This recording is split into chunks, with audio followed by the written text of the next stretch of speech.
भूत चिंतन श्री गुरुदेव दत्त श्री स्वामी समर्थ महाराज की जय। स्वामी दत्त सेवा या चॅनलवर तुम्हा सर्वांचे खूप खूप स्वागत।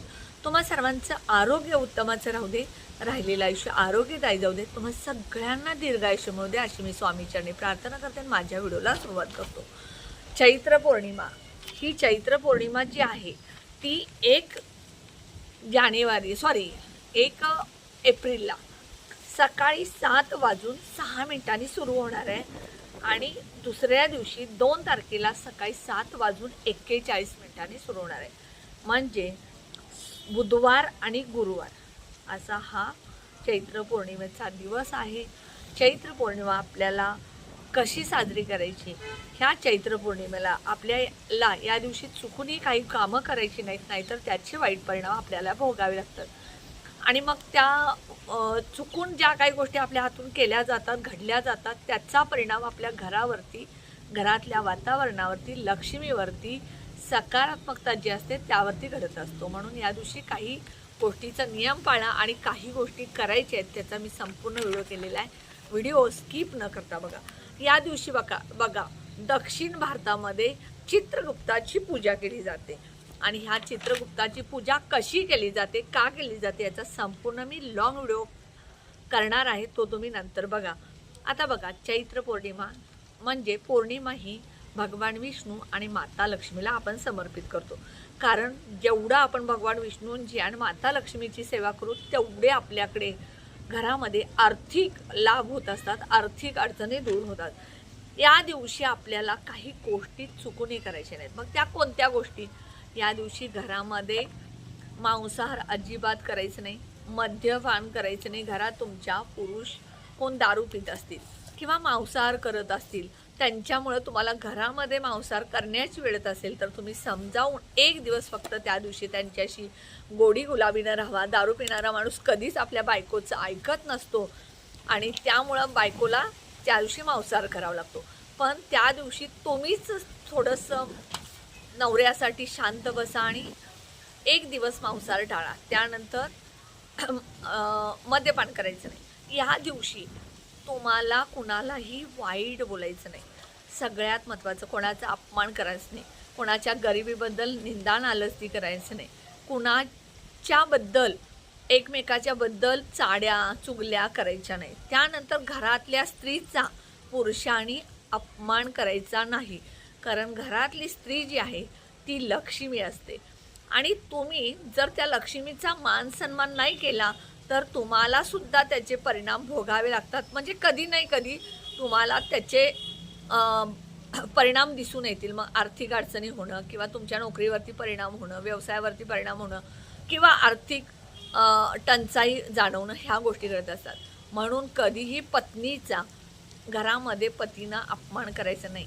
तुम्ही पत्नी जसं तुमचा आदर करते, कारण पत्नी ही सहनशीलता करत असते, सहन करत असते, कारण पतीचा आदर करण्यासाठी। पण पती ज्या वेळेला पत्नीचा आदर करत नाही त्यावेळेला पत्नीसुद्धा काही गोष्टी बोलून जाते आणि मग वाद वाढत जातात। त्यापेक्षा या दिवशी आवर्जून घरात कुणीही कुणाला वाईट बोलू नका।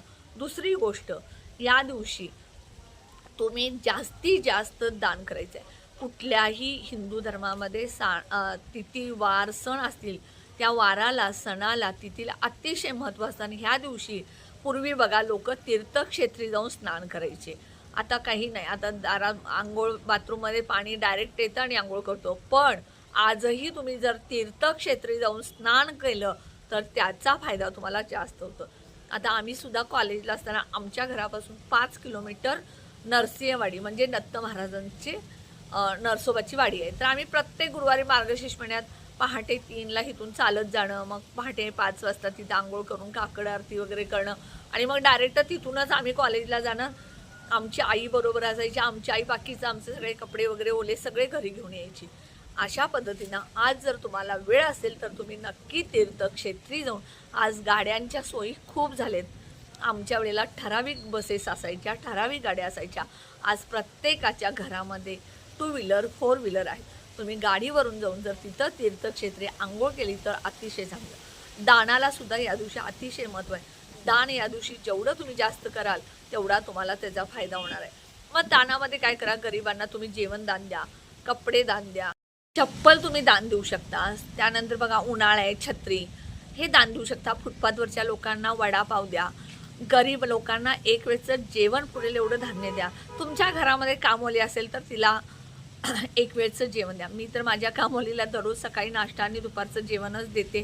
काय विशेष नाही, कारण ती आमच्या घरच्यासारखी आहे. विश्वासानं काम करते, त्यामुळे मी तिला जेवायला आणि नाश्त्याला दिल्याशिवाय पाठवतच नाही आहे. प्रत्येकाच्या ज्याच्या त्याच्या विषय वेगळा असतो. त्यानंतर बघा या दिवशी आपल्याला जास्तीत जास्त भगवान विष्णू आणि माता लक्ष्मीची सेवा करायची. मग या दिवशी काय करायचं, सकाळी लवकर उठायचं. स्नान तुम्ही तीर्थक्षेत्री केला असेल तर लवकर जाऊन करून या. हुमरा जो आहे तो स्वच्छ धुवून पुसून त्याला हळदीचं लिंपण लावा. त्यानंतर तुम्ही दारामध्ये रांगोळी काढा आणि तुमच्या तुळशीला दूध आणि पाणी अर्पण करा. दुधामध्ये पाण्यामध्ये थोडंसं कच्चं दूध घाला आणि ते जल अर्पण करा आणि तुपाचा दिवा लावा, अगरबत्ती लावा, हळदी कुंकू लावा. कारण माता लक्ष्मी आपण तुळशीला जे स्नान आहे, तुळशीला जे स्थान दिलेलं आहे ते माता लक्ष्मीचं दिलेलं आहे. आणि भगवान विष्णूंना तुळस अतिशय प्रिय आहे. त्यामुळं तुळस या दिवशी जी आहे तिचा मान सन्मान करा, तिची पूजा करा आणि त्या दिवशी तुळस तोडू नका. आदल्याच दिवशी तुम्ही तुळस तोडून ठेवा. तुम्हाला भगवान विष्णूंना, स्वामी समर्थांना, दत्त महाराजांना अर्पण करायचे असते. त्यानंतर बघा या दिवशी आपल्याला पिंपळाच्या झाडाची सुद्धा पूजा करायची आहे, कारण पिंपळाच्या झाडामध्ये भगवान विष्णू आणि माता लक्ष्मीचा वास असतो. केळीचं झाड असेल तर केळीच्या झाडाची सुद्धा तुम्हाला या दिवशी पूजा करायची आहे. प्रत्येक झाडाला पूजा करत असताना सगळ्यात पहिल्यांदा पाणी, हळद कुंकू, त्यानंतर अगरबत्ती, दिवा हे सगळं अर्पण करायचं आहे. केळीच्या झाडाला 11 प्रदक्षिणा घाला. ओम नमो भगवते वासुदेवायचा मंत्र म्हणा. त्यानंतर पिंपळाच्या झाडाला सुद्धा तुम्ही 11 प्रदक्षिणा ओम नमो भगवते वासुदेवाय म्हणत घालायचं. ह्यामुळं तुमच्या घरामध्ये पैशाची कधीच कमी पडणार नाही. त्यानंतर बघा या दिवशी आवर्जून श्रीयंत्रावरती कुंकुमार्चन करायला विसरू नका. पूजा करत असताना तुमच्या घरामध्ये माता लक्ष्मीची मूर्ती असेल, कुलदेवीची मूर्ती असेल किंवा तुमच्याकडे भगवान बाळकृष्णांची मूर्ती असेल, विष्णू लक्ष्मीची मूर्ती असेल तर त्याला आवर्जून पंचामृतचा अभिषेक घालायचा.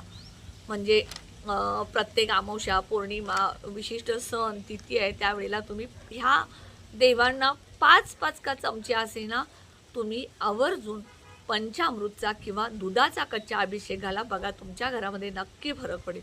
या दिवशी पंचामृत अभिषेकाला मूर्ती स्वच्छ धुवा, पुसा, अष्टगंध, चंदन, हळदी कुंकू सगळं लावायचं आणि स्थापना करायची. या दिवशी श्रीयंत्र किंवा लक्ष्मीची मूर्ती असेल, तुळजाभवानीची मूर्ती असेल, ही तुम्ही तामणमध्ये घेऊन तुम्ही कुंकुमार्जन करायचं. हे कुंकुमार्जन करत असताना तुम्ही काय करायचं, महालक्ष्मी अष्टकं म्हणा. 1 वेळ, 3 वेळ, 5 वेळ, 7 वेळ, 11 वेळ, तुम्हाला जेवढं शक्य होईल. नसेल तर श्रीसूक्त म्हणा 1 वेळ, 3 वेळ, 5 वेळ. त्यानंतर नवार्णव मंत्र 108 वेळा म्हणत जरी केला तरी चालेल, किंवा सिद्धपुंजिका स्तोत्र, ललित स्तोत्र हे म्हणत तुम्ही ह्या दिवशी कुंकुमार्जन केला तर त्यासारखा फायदा कुठलाच नाही. त्यानंतर बघा मानसिक शांततेसाठी चंद्रोदय झाल्यावर चंद्राला पाण्यात दूध आणि साखर घालून जर तुम्ही अर्पण केला तर आर्थिक अडचणींच्या ज्या अडचणीसाठी आपल्याला ते करायचे आहे, मानसिक शांततेसाठी. त्यानंतर बघा आर्थिक अडचणीसाठी शंख जो असतो आपल्या दक्षिणावरती शंख तुमच्या घरामध्ये असेल तर ठीक, नसेल तर आवर्जून तो घरामध्ये आणा. केंद्रामध्ये मिळतो किंवा जिथे पूजेचं देव मंदिर आहे तिथे सुद्धा पूजेचं साहित्य मिळतं, तिथं मिळेल. तर त्या शंखाने तुम्ही दुधाने किंवा पाण्याने जर भगवान विष्णू आणि माता लक्ष्मीला जर अभिषेक घातला तर त्याचे ज्या फायदे आहेत त्या आर्थिक अडचण दूर होते. त्यानंतर बघा घरात धूप, दीप, तुपाचा दिवा, त्यानंतर अगरबत्ती हे सगळं, भीमसेन कापूर हे सगळं तुम्हाला सकाळ संध्याकाळी जाळायचं आहे. त्यानंतर पौर्णिमेला दिवसभर कधीही झोपू नये, कारण माता लक्ष्मी तुमच्यावरती नाराज होते आणि मग घरामधली लक्ष्मी निघून जाऊन अलक्ष्मी येते. त्यानंतर तुम्हाला सांगितलेलंच आहे, पुरुषांनी घरच्या स्त्रीचा अपमान करू नये, स्त्रीला मान सन्मान द्यावा. त्यानंतर बघा चैत्र पौर्णिमेला ह्या वेळेला हनुमान जयंतीसुद्धा असते. हनुमान जयंतीला तुम्हाला हनुमानांची काय सेवा करायची याचा संपूर्ण व्हिडिओ मी केलेला आहे, तो तुम्ही जाऊन बघा, त्याचं तुम्हाला संपूर्ण माहिती होईल. त्या दिवशी तुम्ही हनुमान जयंती दिवशी हनुमानच्या मंदिरामध्ये जाऊन तुम्ही अभिषेक करा किंवा दान करा. तिथे प्रसाद असतो, त्या प्रसादामध्ये थोडं साहित्य द्या, तांदूळ साखर वगैरे काय असेल तर. त्यानंतर तुम्हाला या दिवशी भगवान हनुमानाला हनुमान स्तोत्र म्हणा किंवा मारुती स्तोत्र असेल, हनुमान चाळीसा, हे सगळं वाचायचं आहे. त्यानंतर बघा या दिवशी काय करायचे, आपल्याला मूर्तीवरती अभिषेक वगैरे करायचा आहे. त्यानंतर बघा या दिवशी आपल्या घरामध्ये कोणीही सवासनी स्त्री येऊ दे, मग ती कामवाली असू दे किंवा तुमच्या शेजारची असू दे, पाहुणी असू दे, तिला हळद कुंकू किंवा चिमूटभर साखर द्या, 1 कपभर दूध द्या किंवा तुम्ही थोडं खीर बनवून ठेवा. या दिवशी माता लक्ष्मीला खिरीचा नैवेद्य आवर्जून दाखवा. मग ती शेवयाची करा, तांदळाची करा, रव्याची करा किंवा शाबूची करा, पण खीर ही नैवेद्य म्हणून तुम्ही माता लक्ष्मीला दाखवायची आहे. त्याच पद्धतीने येणाऱ्या घरामधल्या सवासनी स्त्रीला किंवा कुमारिकेला तुम्हाला खीर प्रसाद म्हणून द्यायचं आहे आणि त्यांना हळदी कुंकू देऊन तुम्ही त्यांची शक्य असेल तर ओटी भरायची. कसं असतं बघा, मी बऱ्याच वेळेला मी स्वतः मी बघितलेल्या गोष्टी सांगते. कारण आपण जर कोणाच्या घरी गेलो, नेहमी जर आपण कोणाच्या घरी जात असेल तर आपण तिथे गेलो की त्यांना वाटतं चला हे रोजचीच व्यक्ती आहे, आणि कोणीतरी वेगळे लांबून येणारे पाहुणे असतील तर त्यांना बघा हळदी कुंकू असेल, हे असेल, ते असेल, मान सन्मान होतो. पण मी तुम्हाला सांगते, माझ्या घरची एक पद्धत आहे. माझ्या शेजारच्या पलीकडच्या जरी कोणी स्त्री आल्या तर मी पहिल्यांदा त्यांना ग्लासभर पाणी देते आणि त्यानंतर चहा कपभर देते आणि हळदी कुंकू देते. हे तुम्ही आवर्जून करा. ओटी प्रत्येक वेळेला तुम्ही घाला असं नाही म्हणत, पण एखाद्या स्त्रीला महिन्यातून, 6 महिन्यातून, वर्षातून 1, 2, 3दा तरी सवासणीला ओटी नक्की भरा, म्हणजे ती देवीला समर्पित असते. त्यामुळं नक्की चैत्र पौर्णिमेला तुम्ही जास्तीत जास्त भगवान विष्णू, माता लक्ष्मी, कुलदैवत, कुलदेवीच्या नक्की सेवा करा. त्याचप्रमाणे हनुमान जयंतीची सुद्धा ह्या दिवशी सेवा करायची आहे. व्हिडिओ कसा वाटला कमेंट बॉक्समध्ये सांगा. व्हिडिओला जास्तीत जास्त शेअर करा, लाईक करा, ऑल बटनला क्लिक करा. त्यामुळे माझे छोटे छोटे उपाय सेवा तोडगे करतील. आणि जे कोणी माझा व्हिडिओ नवीन बघत असेल त्यांनी माझ्या व्हिडिओला सबस्क्राईब करायला विसरू नका. कमेंट बॉक्समध्ये श्री स्वामी समर्थ लिहा. श्री स्वामी समर्थ.